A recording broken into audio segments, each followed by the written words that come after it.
Namaste. Peace be upon you, as Muhammad might say, as the Quran says. Peace be upon you, bright stars. Welcome to Not Church. Hello, everybody. Hey, PL, Basilia, David, everybody else who's here early. Hey, Wanda. Thanks for being here this morning. Peace and namaste. Peace and namaste. Welcome to Not Church. Mysticism with a Christian accent. I'm dressed as a candy cane today, by the way. So my granddaughter told me last night when we went to see Elf in a children's theater production. So I thought I'd wear what I wore last night. Anyway, welcome to Not Church.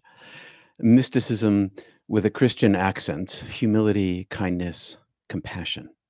I'm Peter Panagore, MDiv, ex-clergy, death experiencer, and lifelong mystical sojourner. And I'm going to try my glasses here. Oh, so much better. Not Church is an experiment in public ministry through Christian deconstruction and near-death experience. Jesus as you've never heard him before. Literally, because I don't really use the translations that you're quite used to. I might use those in my development of what I actually think he was saying, but it's pretty rare for you to hear from like the New Revised Standard Version or the Good News. Today, feeling unseen. Have you ever felt unseen? Like no one can see the light inside of you? I had this experience a lot in my life. Like I could see light everywhere, but I was feeling like that light was unseen and I'm unseen. And no one was seeing what I was seeing. We're going to look in Thomas 28. Maybe you've had this experience too. We're going to look in Thomas 28, John, first chapter, 10 to 11, and the Oxyrhynchus papyri, which I will explain in a few minutes. So, if you've ever felt like that, was it a feeling of like living in a blind world? Do you ever feel spiritually invisible? Have you ever wanted to shake people and shout, "Wake up,"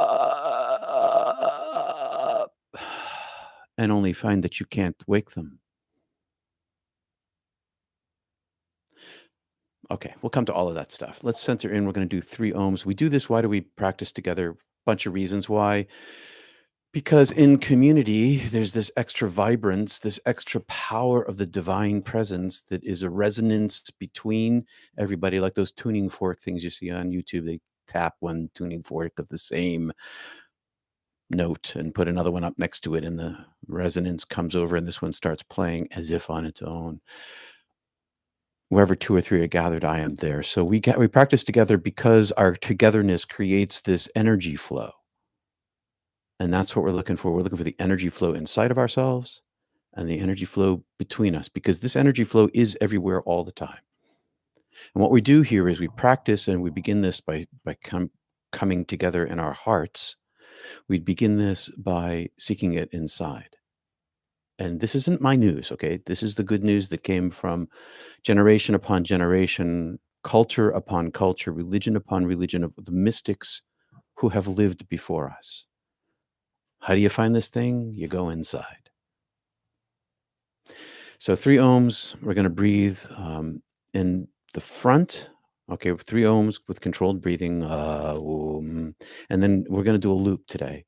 We're going to breathe down our back. I did this backwards. We're going to do down our backs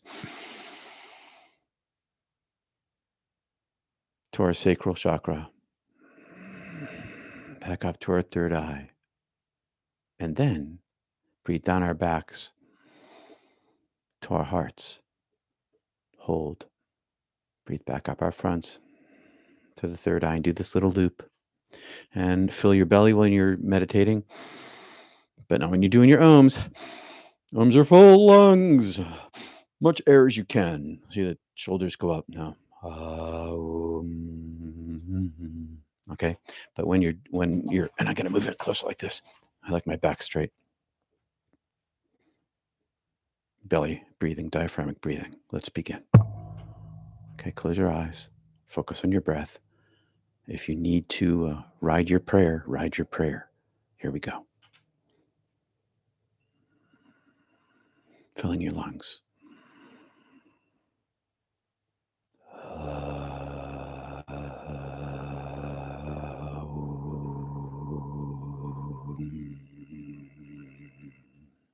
Control your breath.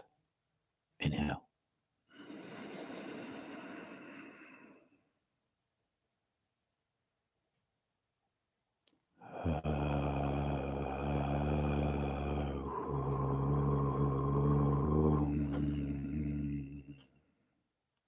Feel the vibration in your body.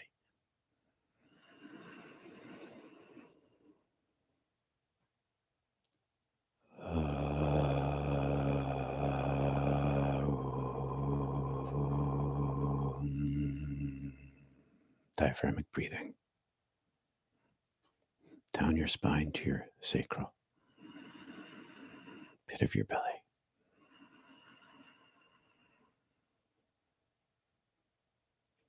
Back up your front.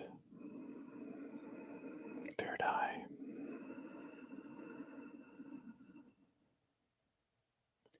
Loop to your heart.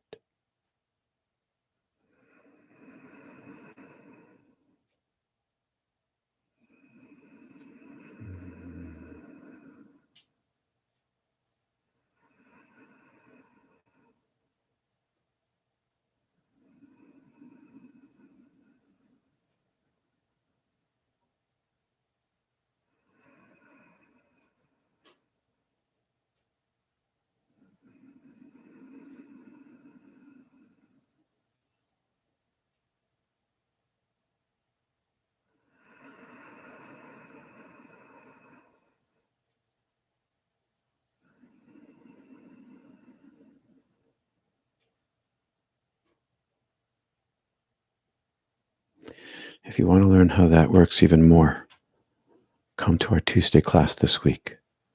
peterpanagore.love, you'll find a link.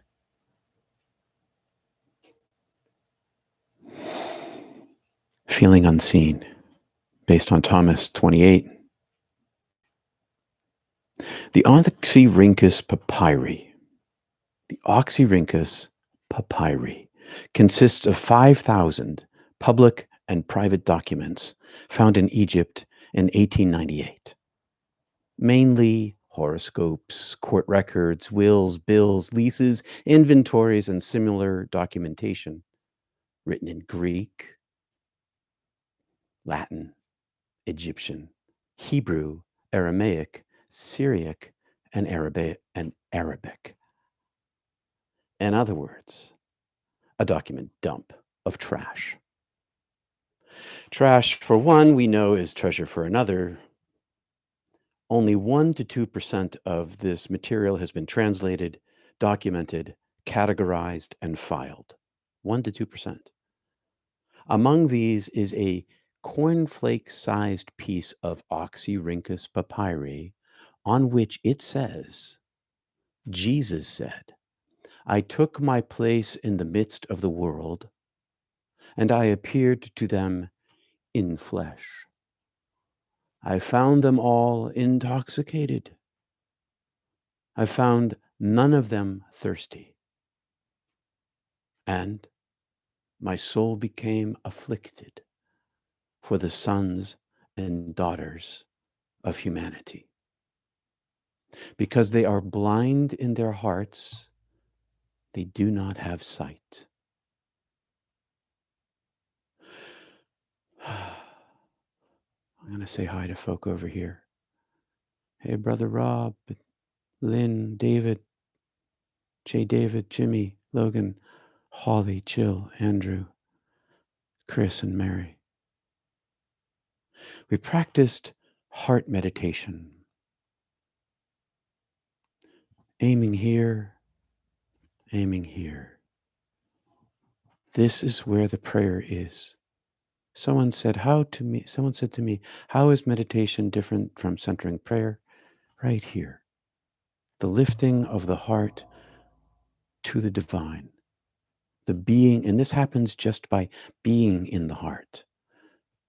If you haven't ever prayed between your center of your eye and the center of your heart, and if you felt any sort of peace in there this morning, try it this week. Because humanity is drunk, says Jesus, and they are blind in their hearts. That's in the Oxyrhynchus papyri. Thomas 28, Jesus said, I stood at rest amidst the world, shining forth from flesh.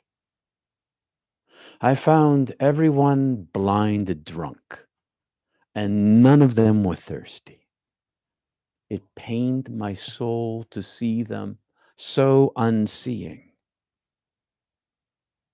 They entered empty into this world, and empty they seek to leave it.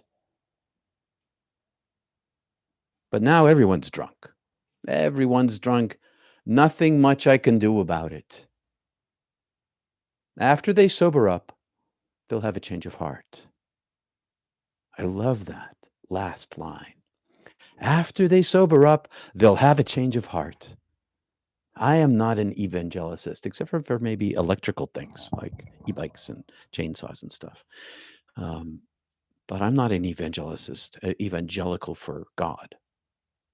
I don't care if anyone hears what I say. I do care. Okay, I do. I want people to wake up here, but I can't make that happen. And I'm not attached to their finding the result here because I know they're going to sober up. I sobered up the moment I died. That's a very sobering moment. And in that sobering moment, I had a change of heart. I had a change of heart. Compared with all of this, the Oxyrhynchus and Thomas, compared with John, first chapter, 10 to 12, please pardon the patriarchy here. He came into being, I'm going to start this over. He came into the world he created, but the world didn't recognize him. Same as Thomas. He came to his own people, and even they rejected him. Similar to Thomas. Okay, so he came into the world, and they didn't recognize him. He came to his own people, and they rejected him. Thomas 28 starts with Jesus saying, I stood amidst the world, shining forth from flesh. Okay? Rest. Another word for amid, I rested. I stood at rest amid the world. I stood at rest amid the world, shining forth from flesh. Stood at rest. Here we have again this resting. We talked about this in his talk about the Sabbath a couple weeks ago, 2 weeks ago. The Sabbath rest, this resting. His language is of quietude, singularity, silence, peace, rest, Sabbath. Jesus says, I stand in the Sabbath, in eternal and internal rest and peace in the world. So he comes in this flesh, and this divine gets energized inside him, and he tells us we're like him. And he's in the world, and he's shining forth among his own people, shining light from my body, making the invisible visible, but everyone is so damn drunk they can't see me, he says to himself. Always in the first person with the mystics. They're always talking about their experience. Jesus is talking about his own experience. Everyone's drunk and no one can see me. You know, children feel this way. In their homes, they feel unseen. Adults feel unseen. Have you ever felt unseen? Sometimes it's at school. Sometimes it's your work. Sometimes it's a child just in family life. Jesus felt unseen. To be unseen is to be isolated, to be separated. In humanity, we need this community. We need flesh and skin. We need skin to skin. Jesus felt unseen. Me too. How about you? Sometimes what I really feel unseen about isn't so much myself as my identity of with a capital I. I feel like the light that I see inside of me is unseen by those around me, and that they can't even see it in the trees. Maybe they glimpse, okay? Everybody catches a glimpse. Half the people catch a glimpse. It's true, but there's a quantity that accumulates or suddenly breaks in that makes it impossible not to see. And when this becomes reality, when heaven here now becomes the way of being in the world and others don't see it, they're living in a different world. I'm living in one world and they're living in another. When I was at the conference, the IANS conference, International Association for Near Death Studies, had this great talk with a friend of mine. If you've been in a mystical experience of any kind, but particularly one that has been super intense, not only does your destiny change, your life direction change, but your world changes. Jesus had had this kind of world changing experience. He knew everyone was blind, drunk. He's like, I'm shining and nobody sees it.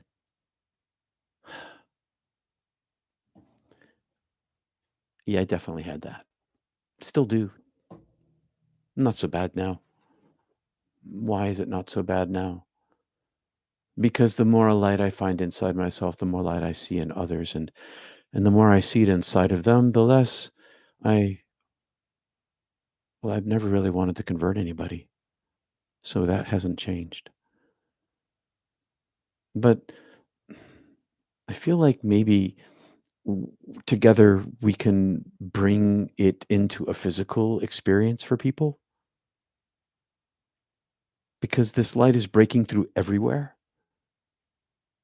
And more as the years go by, the more practice I get, the brighter the light becomes in all these drunks and in me too.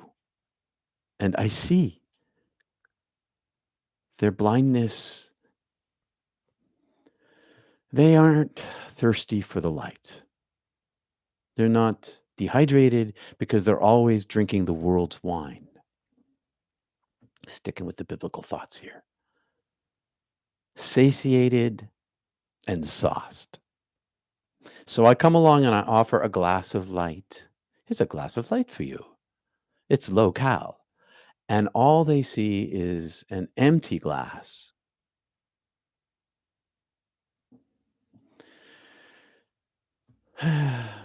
But I sip from this goblet. This goblet is a never-ending cup of light to fill my belly and heart. And the more I sip from this goblet, the more I have inside myself. But apparently I'm wearing lipstick or something because they look at it. Not only do they see that it's empty, they just see like lip marks on it, lip balm. It's like, and they're like, I don't want to try that. It's got your lips all over it. It's useless to them. My glass. Jesus says it breaks his heart and it tears at his soul to see them so lost in darkness, drunk on the false self. Now, it's fun to drink, okay? I've had fun, gone dancing, around a campfire, at our local bars, had a couple of drinks, had some fun, had great conversations. But Jesus, when he was drinking, they called him a drunkard, didn't they? He says, they call me a drunkard. And yet everybody's drunk. I'm the only sober one here, he's saying to himself. Empty they come into the world, empty they are, and empty they return. Empty of what? Emptied of the fullness of their original self. No, well, the remnant that they have, this little tiny bit of goodness is buried so deep beneath that it becomes almost impossible to see. And we know that this flashes forth in half the population. I talk about this all the time. People who have an after death visitation have a change in their grieving process. They've witnessed the eternal nature of a human being, the everlasting self, and they see this in such a way that they have a change in their grieving process. But so many people, they don't even have that. They come back emptied of the original self. They're still in there, but it's so small somehow, or so buried over that it's they can't see it. And one of the things that happens in the process of sitting inside your own heart in your own meditation world, bringing this up and back and through, is that you get to sit in this place of your origin. When I came back from the dead, this is where I entered in. This is where the tear in my body was for me to enter in. There wasn't any physical tear. I don't have a scar here. Not one that you can see anyway. Most of us reside in heaven now. Like, that's where most of us are. I know that's where some huge percentage of me is.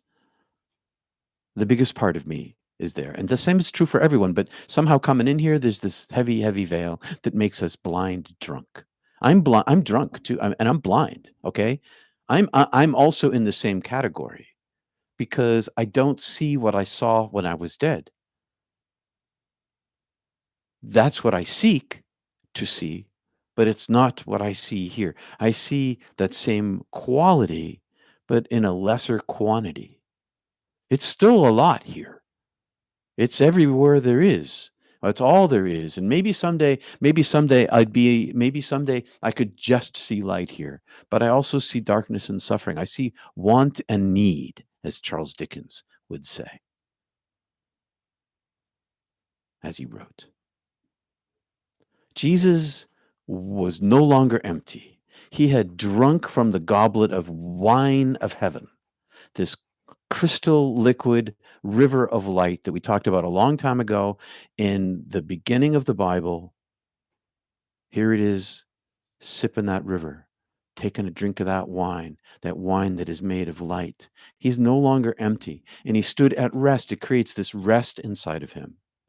And it showed forth through his flesh. He radiated with this divine presence. He tells us this about himself. He knew this about himself, as he also knew he was the only sober person there. The blind-hearted, from the Oxyrhynchus, the blind-hearted leave empty because they don't seek sobriety with a capital S. That's it. You have to seek sobriety. Sometimes it crashes in on you, but then you have to work it.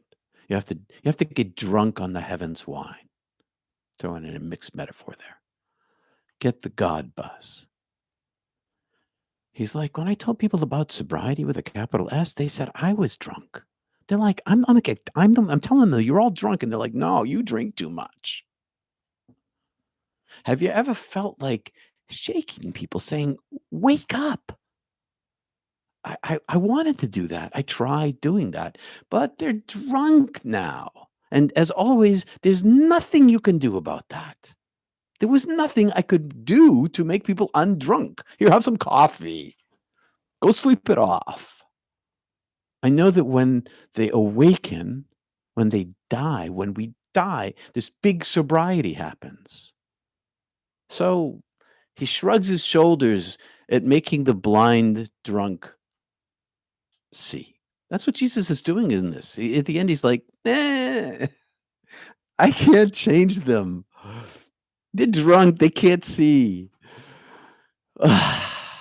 So, like Jesus, I take solace in knowing that they're going to have a change of heart when they throw off their wine, as he said.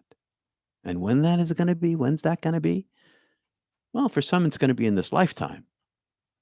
You begin to throw off the wine of the world. Well, I still have a glass of wine now and again. Heck, half the population has sipped from the heavenly goblet.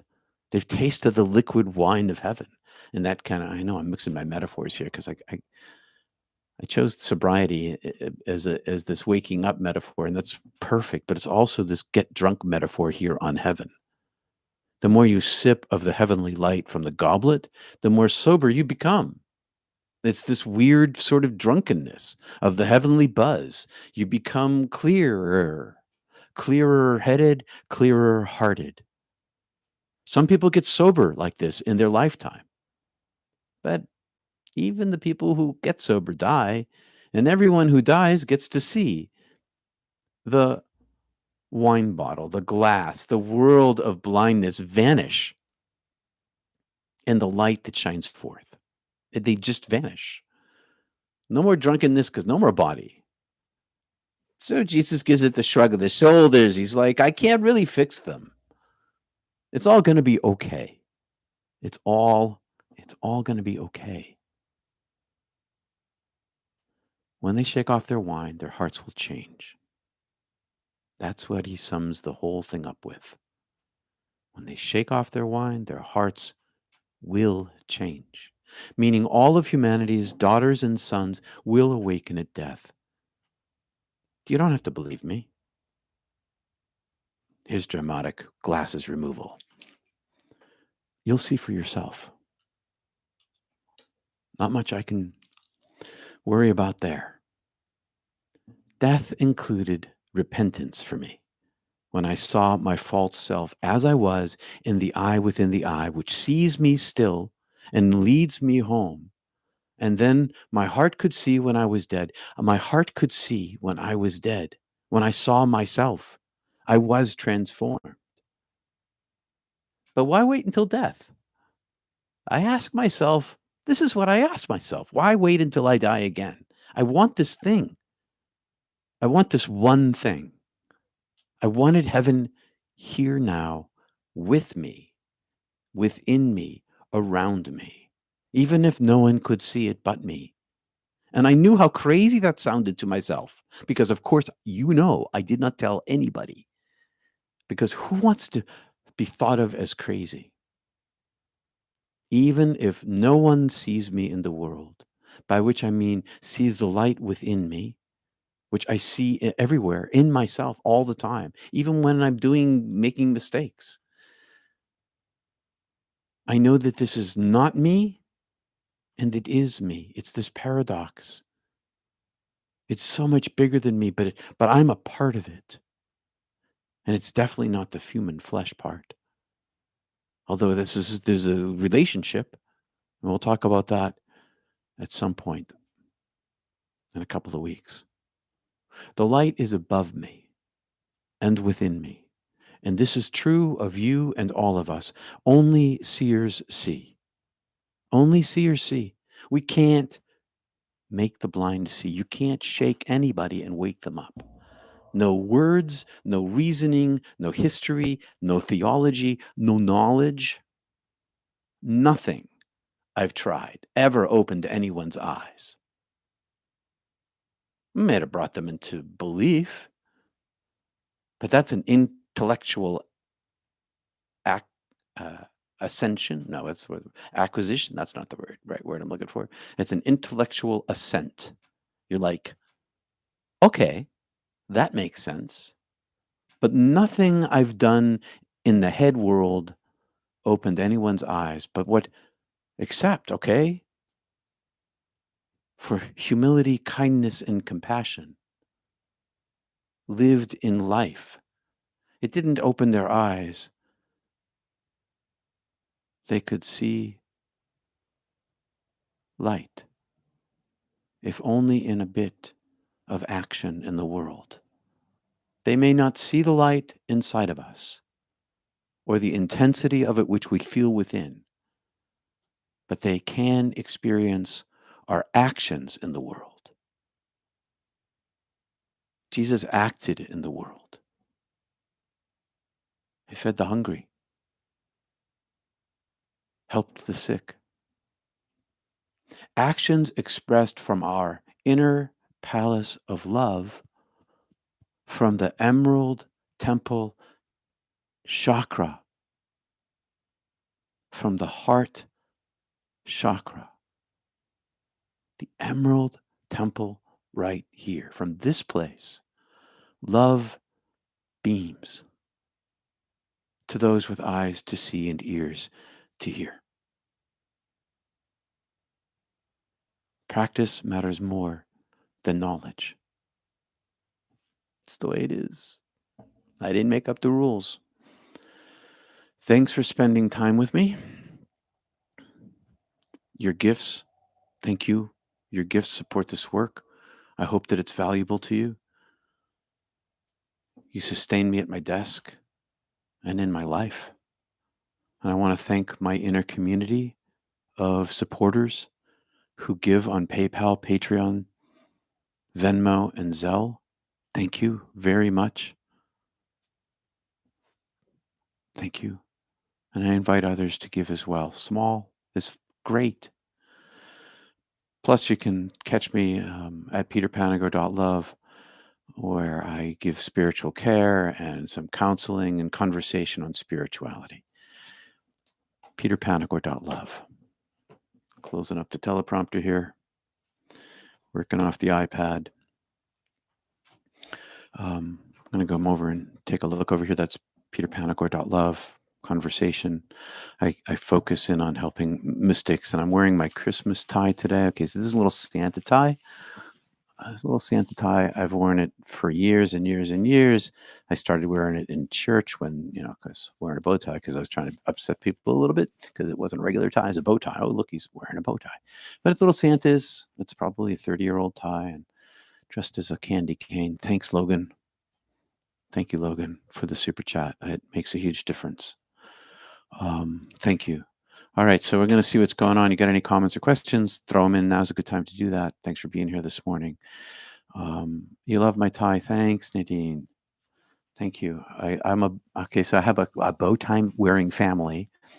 A little inside knowledge on architects. Okay, architects. When my dad was an architect, wore bow ties because when they leaned over their drafting boards, their long neckties would drag across their penciled architectural drafts and smear the page and the tie.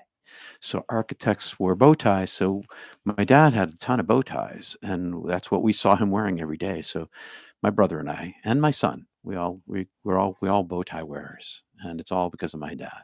So this is always my constant nod to my dad. Anyway, hi Peter. Do you ever use the mantra Baba Nam Kavalam? It means the name of the beloved. Love is all there is. No, but use it. I'd love to hear you say it, Rod, so that I don't mispronounce it. Baba Nam Kevalam. Only the name of the beloved. Love is all there is. Only the name of the beloved. Love is all there is. Baba Nam Kevalam. Only the name of love. Love is all there is. I love bow ties, PL. Shoot. All I want is to be back in the light. Hard surviving without it. Thank you, Gertrude, for the super chat, Gertrude. And Jay says, shoot, all I want to be is back in the light. Hard surviving without it. Yeah, I hear you, brother. That's why, knowing I couldn't go back, I was prohibited from going back. Couldn't kill myself. That was the basic rule. I didn't even make my own soul. Couldn't even kill my own soul. I couldn't kill my own soul. Okay, maybe that's something I need to talk about at some point. But I was like told not to kill anything that I was as a creature. All I wanted to do was go back to the light. And so because I couldn't, if Muhammad won't go to the mountain will come to Muhammad. Now, I don't know if that's some kind of terrible thing to say. I don't know if that's an insult to people or not, but it's a saying I grew up with. What it always meant to me was that if I can't go to the light, if the light can't if I can't, how does that work? If the it's kind of in between. I couldn't go back to the light. I couldn't go to the mountain. So I brought the mountain to myself. The mountain came to me. I couldn't go back to the mountain, but the mountain came to me, and that's why I practice the practices I practice. I want to, Jay. I don't know if you do yoga, Jay. If you do yoga, Jay, there is. Let me know, because if you simply close your eyes in your yoga physical practice and stare at your body and use your breath and see inside yourself, and you learn balance on this way too. You eliminate yourself in a profound physical way. I eliminated myself in a profoundly physical way on every breath that I take inside my yoga practice. And I found that the side effect of this is bringing the mountain to myself. And I just did this in desperation. I hope that this is something that you can do in some form to bring heaven to yourself more and more.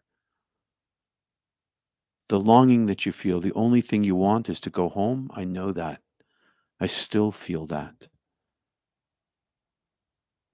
That's my motivation. My motivation is the very thing that hurts me. Your day will come, Jay.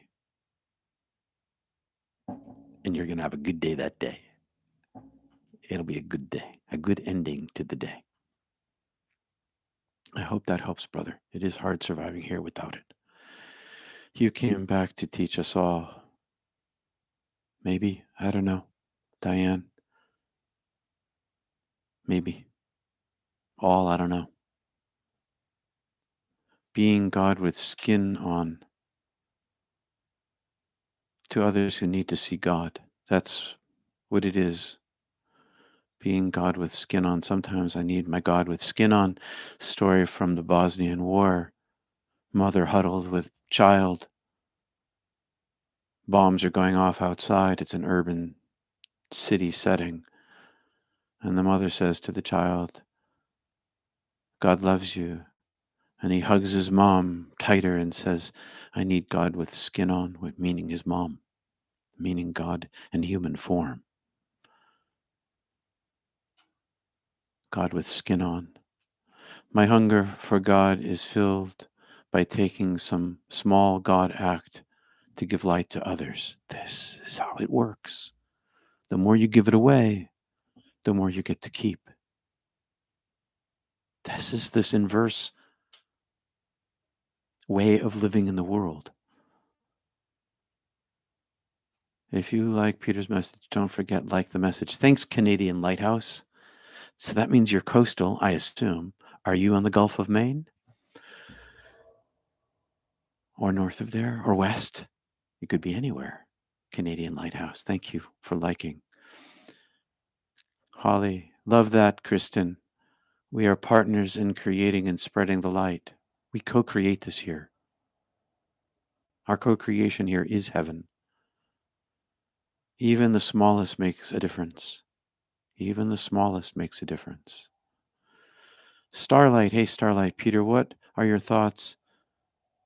Hey Kitya, thank you for the super chat.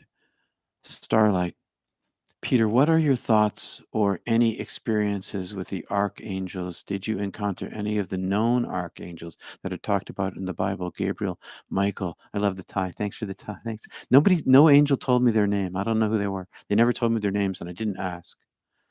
I don't know.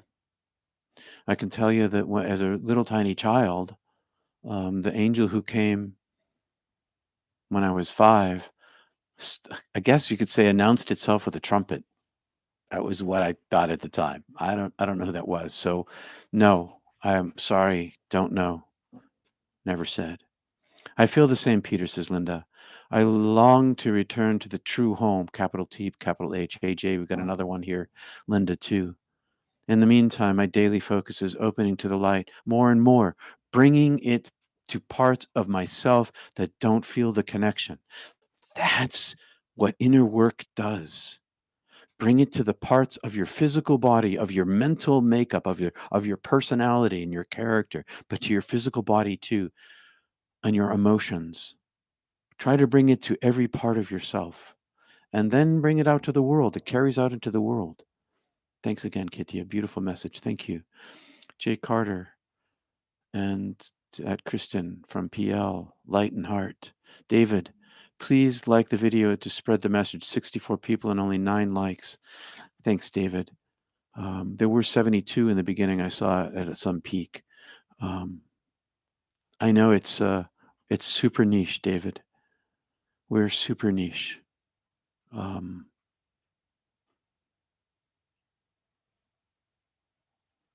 I think if I talked a lot more about how to manifest the light in the physical world, we'd have a larger community. But as you know, I'm not really interested in that. I'm much more interested in my transcendental self. That's the unity that I already am. Thanks, David. Don't know how to make it grow. You got ideas? Let me know. Peter, Brother Rob, you woke me up. I had 3 out-of-body experiences, one after another, and never told anyone. Thank you for saying so here. I saw Peter's NDE story and it clicked, and now I'm a massive believer. Thank you, Peter from the UK. 3 out-of-body experiences, and then everything clicked together for him. Thank you, Rob, over there in Wales. Linda, love your niche. Thanks, Linda. It is niche, though. I wish I could figure out a way to make it bigger, but I don't know.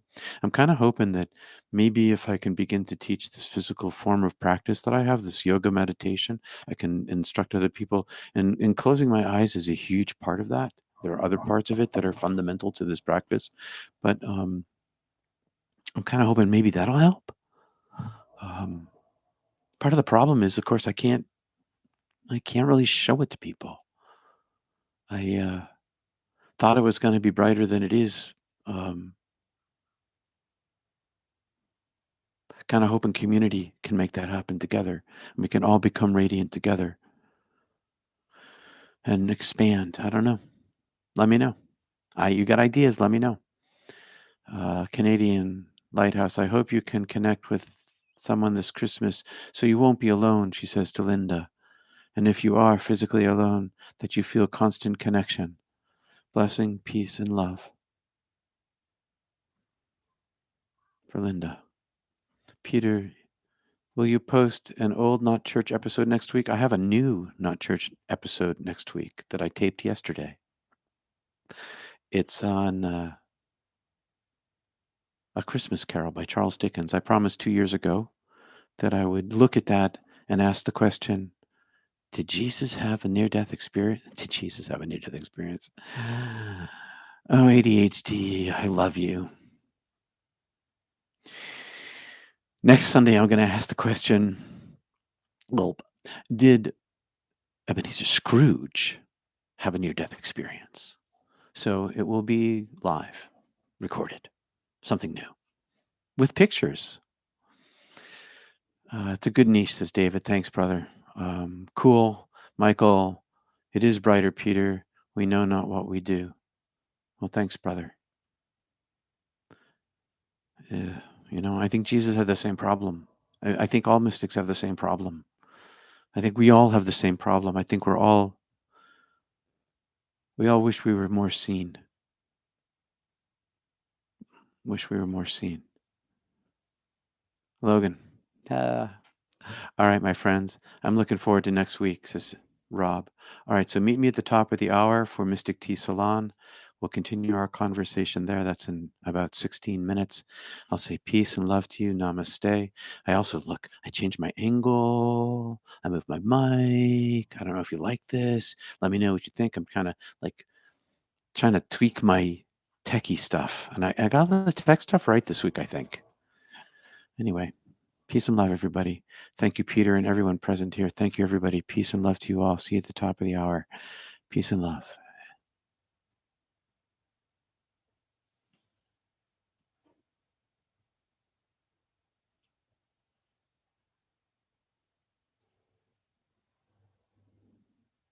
Thanks, David.